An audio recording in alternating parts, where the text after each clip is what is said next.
দিনাজপুরের বিরামপুর সীমান্তে শনিবার ভোরে ৯ নারীকে জোরপূর্বক বাংলাদেশে ঠেলে দেওয়ার চেষ্টা করে ভারতীয় সীমান্তরক্ষী বাহিনী বিএসএফ। তবে বিজিবি ও স্থানীয়দের বাধায় সেই চেষ্টা ব্যর্থ হয়। এ ঘটনার সর্বশেষ পরিস্থিতি জানাতে মোহনপুর খামারকৃষ্ণপুর থেকে সরাসরি যুক্ত হচ্ছেন প্রতিনিধি ভুবন সেন। ভুবন, এই ৯ জনের ভাগ্যে আসলে কি ঘটেছে? বিএসএফ কি তাদের ফেরত নিয়েছে? এখনকার অবস্থা কি জানান।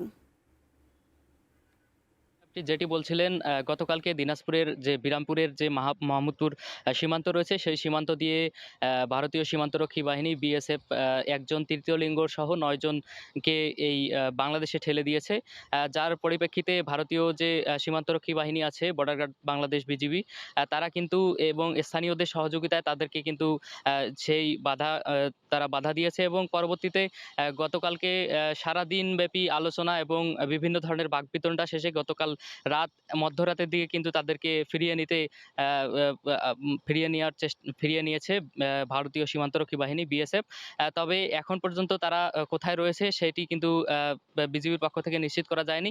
বিজিবি যেটি বলছেন যে তারা গতকাল রাতে তাদের নানান ধরনের আলোচনা ছিল। তবে আলোচনায় নারাজ বাংলাদেশে নিতে তাদেরকে নারাজ প্রস্তাব করে এবং সেখানকার যিনি এলাকাবাসী রয়েছেন তাদের সঙ্গে বাকবিতণ্ডার পর ভারতীয় সীমান্তরক্ষী বাহিনী মধ্যরাতে তাদেরকে ফিরিয়ে নেয় আবার ভারতে।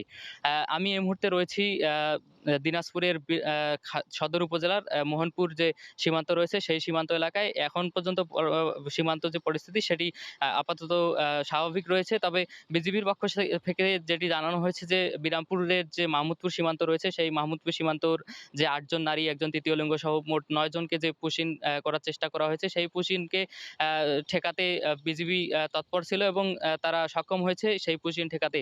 বিজিবির পক্ষ থেকে বলা হয়েছে যে ভারতীয় অবৈধ অনুপ্রবেশ এবং বিভিন্ন ধরনের পুশিন ঠেকাতে তারা তৎপর রয়েছে এবং আপাতত এই যে ৯ জনকে ভারতে তারা ফিরিয়ে নিয়েছে। এদের সর্বশেষ পরিস্থিতি এখনো জানা সম্ভব হয়নি। বিজিবির সাথে আমরা তৎপর রয়েছি, কথাবার্তা বলছি। কিছুক্ষণ নাগাদ এটি জানা যাবে আসলে তারা কোথায় গিয়েছে। মেহজাবিন।